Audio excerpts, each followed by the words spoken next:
जय श्री हरि, जय माता तुलसी। कार्तिक मास के दूसरे दिन आज सुनते हैं ब्रह्मा जी द्वारा नारद जी को बताई गई विभिन्न देवताओं के संतोष के लिए कार्तिक स्नान की विधि और स्नान के लिए श्रेष्ठ तीर्थों के विषय में। ब्रह्मा जी कहते हैं, कार्तिक का व्रत आश्विन शुक्ल पक्ष की दशमी से आरंभ करके कार्तिक शुक्ला दशमी को समाप्त किया जाना चाहिए, अथवा आश्विन की पूर्णिमा को आरंभ करके कार्तिक की पूर्णिमा को पूरा करें। भक्तिमान पुरुष आश्विन शुक्ल पक्ष की एकादशी आने पर भगवान विष्णु को नमस्कार करके उनसे कार्तिक व्रत करने की आज्ञा प्राप्त करे और विधि से कार्तिक व्रत का पालन करे। 12 महीनों में मार्गशीर्ष मास अत्यंत पुण्यप्रद है। उससे अधिक पुण्य फल देने वाला नर्मदा तट पर वैशाख मास बताया गया है। उससे लाख गुना अधिक प्रयाग में माघ मास का महत्व है। उससे भी महान फल देने वाला कार्तिक मास है। इसका महत्व सब जगह के जल में एक सा ही है। एक और सब दान, व्रत और नियम तथा दूसरी ओर कार्तिक का स्नान तराजू पर रखकर ब्रह्मा जी ने तोला तो कार्तिक का ही पलड़ा भारी रहा।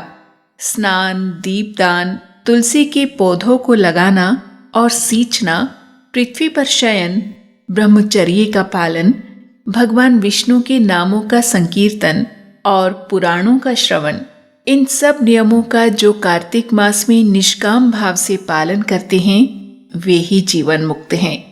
यह व्रत भगवान श्री कृष्ण को बहुत प्रिय है।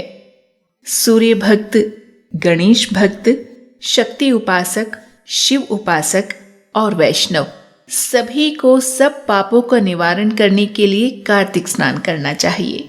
सूर्य की प्रीति के लिए जब तक सूर्य नारायण तुला राशि पर स्थित हों तब तक व्रत करना चाहिए। आश्विन की पूर्णिमा से लेकर कार्तिक की पूर्णिमा तक भगवान शंकर की प्रसन्नता के लिए स्नान करना चाहिए। देवी पक्ष अर्थात आश्विन शुक्ल पक्ष की प्रतिपदा से लेकर कार्तिक कृष्ण चतुर्दशी की महारात्रि के आने तक भगवती दुर्गा की प्रसन्नता के लिए स्नान करना चाहिए। गणेश जी की प्रसन्नता के लिए आश्विन कृष्ण चतुर्थी से लेकर कार्तिक कृष्ण चतुर्थी तक नियम पूर्वक स्नान करना चाहिए। जो आश्विन शुक्ल पक्ष की एकादशी से लेकर कार्तिक शुक्ल एकादशी तक कार्तिक व्रत की समाप्ति करता है, उसके ऊपर भगवान जनार्दन प्रसन्न होते हैं। जो दूसरों के संगवश या बलात् जानकर अथवा बिना जाने ही कार्तिक मास में प्रातः स्नान का नियम पूरा कर लेता है, वह कभी यम यातना को नहीं देखता। अथवा जो ब्राह्मण कार्तिक में प्रातः स्नान करते हैं, उन्हें ओढ़ने के लिए कंबल या रजाई देकर स्नान जनित पुण्य फल को प्राप्त करें। कार्तिक मास में विशेषतः श्री राधा और श्री कृष्ण की पूजा करनी चाहिए। जो कार्तिक में तुलसी वृक्ष के नीचे श्री राधा और श्री कृष्ण की मूर्ति का निष्काम भाव से पूजन करते हैं, उन्हें जीवन मुक्त समझना चाहिए। हजारों पापों से युक्त मनुष्य क्यों ना हो, वह कार्तिक स्नान से अवश्य पाप मुक्त हो जाता है। तुलसी के अभाव में आंवले के नीचे पूजा करनी चाहिए। मुख्य पूजा की विधि सूर्य मंडल में करनी चाहिए, अर्थात सूर्य मंडल की ओर देखकर सूर्य रूपी नारायण के लिए पूजनोपचार समर्पित करना चाहिए। सब देवता अप्रत्यक्ष हैं, भगवान सूर्य ही प्रत्यक्ष हैं।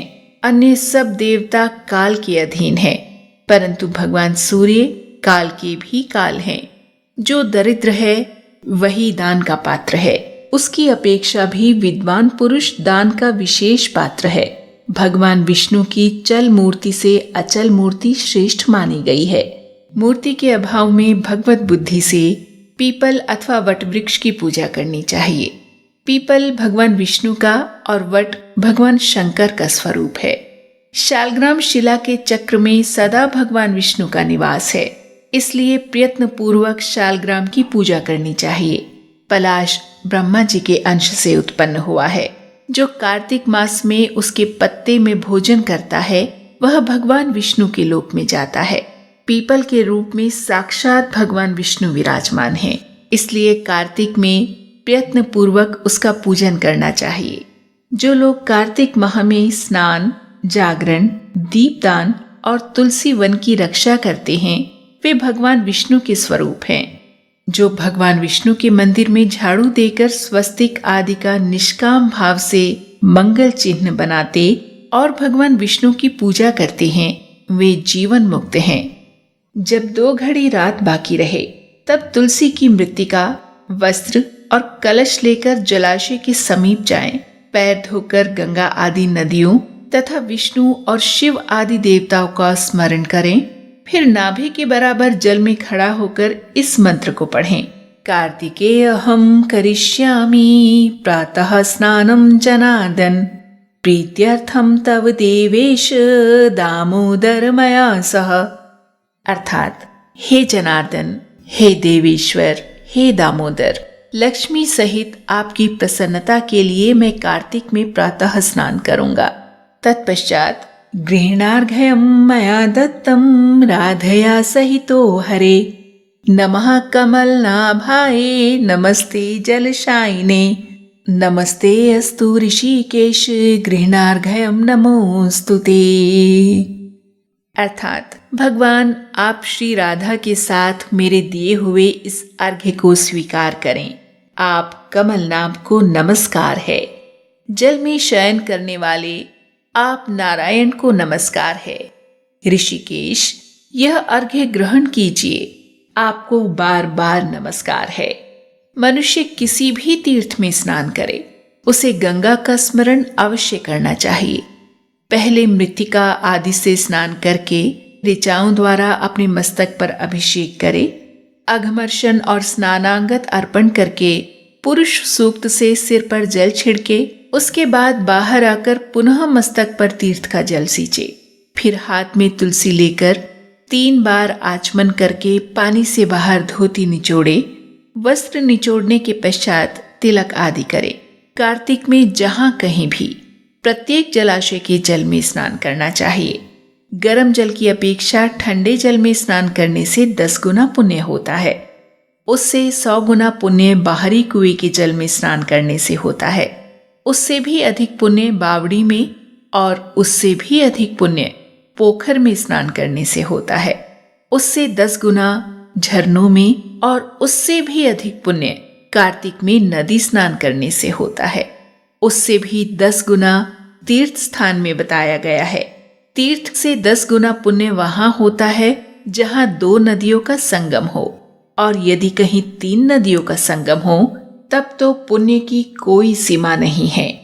सिंधु, कृष्णा, वेणी, यमुना, सरस्वती, गोदावरी, व्यास, नर्मदा, तमसा, मही, कावेरी, सरयू, क्षिप्रा, चर्मवती अर्थात चंबल, बितस्ता अर्थात झेलम, वेदिका, शोणभद्र, वेत्रवती अर्थात बेतवा, अपराजिता, गंडकी, गोमती, पूर्णा, ब्रह्मपुत्रा, मानसरोवर, वाग्मती, शतलज, ये तीर्थ कार्तिक में दुर्लभ हैं।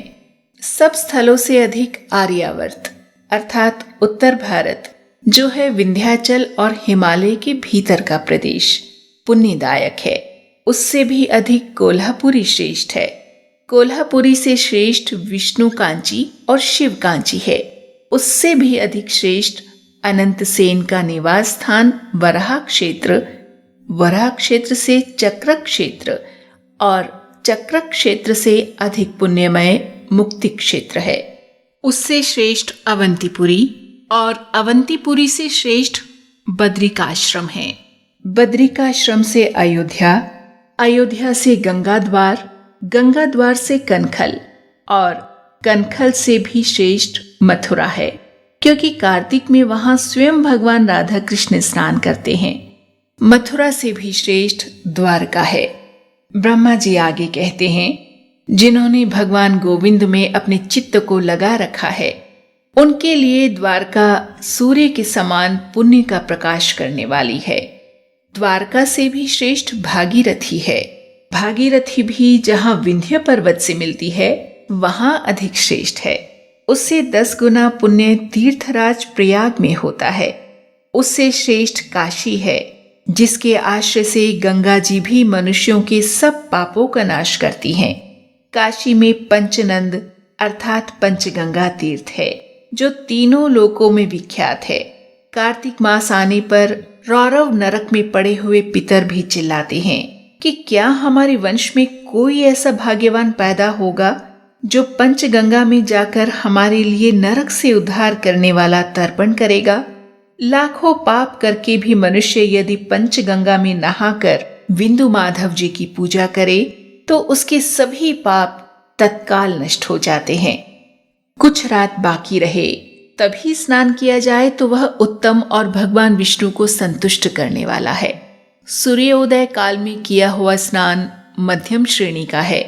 जब तक कृत्तिका अस्त न हो तभी तक स्नान का उत्तम समय है, अन्यथा बहुत विलंब करके किया हुआ स्नान कार्तिक स्नान की श्रेणी में नहीं आता, जिसके दोनों हाथ, दोनों पैर, वाणी और मन ये काबू में रहें तथा जिसमें विद्या, तप एवं कीर्ति हो, वही मनुष्य तीर्थ के फल का भागी होता है।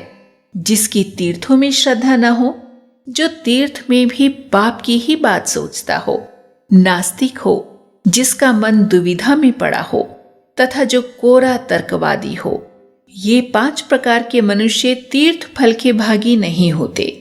जो ब्राह्मण प्रतिदिन प्रातःकाल उठकर तीर्थ में स्नान करता है वह सब पापों से मुक्त हो पर ब्रह्म परमात्मा को प्राप्त होता है। स्नान का तत्व जानने वाले मनीषी पुरुषों ने 4 प्रकार के स्नान बतलाए हैं: वायव्य, वारुण, ब्राह्म और दिव्य। गोधूलि से किया हुआ स्नान वायव्य कहलाता है। समुद्र आदि के जल में जो स्नान किया जाता है उसे वारुण कहते हैं। वेद मंत्रों के उच्चारण पूर्वक जो स्नान होता है उसका नाम ब्रह्म है तथा मेघों अथवा सूर्य की किरणों द्वारा जो जल अपने शरीर पर गिरता है उसे दिव्य स्नान कहा गया है। इन सभी स्नानों में वारुण स्नान अर्थात जो समुद्र आदि के जल से किया जाए सबसे उत्तम है। ब्राह्मण, क्षत्रिय और वैश्य को मंत्रोच्चारण पूर्वक स्नान करना चाहिए। स्त्री और शूद्र के लिए बिना मंत्र के ही स्नान का विधान है। प्राचीन समय में श्रेष्ठ तीर्थ पुष्कर में जहाँ नंदा संगम है, वहीं नंदा के कहने से राजा प्रभंजन कार्तिक मास में पुष्कर स्नान करके व्याघ्र योनि से मुक्त हुए थे और नंदा भी कार्तिक में पुष्कर का स्पर्श पाकर परम धाम को प्राप्त हुई थी। तो ये था विभिन्न देवताओं के संतोष के लिए कार्तिक स्नान की विधि और स्नान के लिए श्रेष्ठ तीर्थों का वर्णन जो ब्रह्मा जी ने नारद जी से कहा। कार्तिक माह की कथाओं की इसी श्रृंखला में कल पुनः उपस्थित होंगे। तब तक के लिए जय श्री हरि, जय श्री राधा रानी, जय तुलसी माता।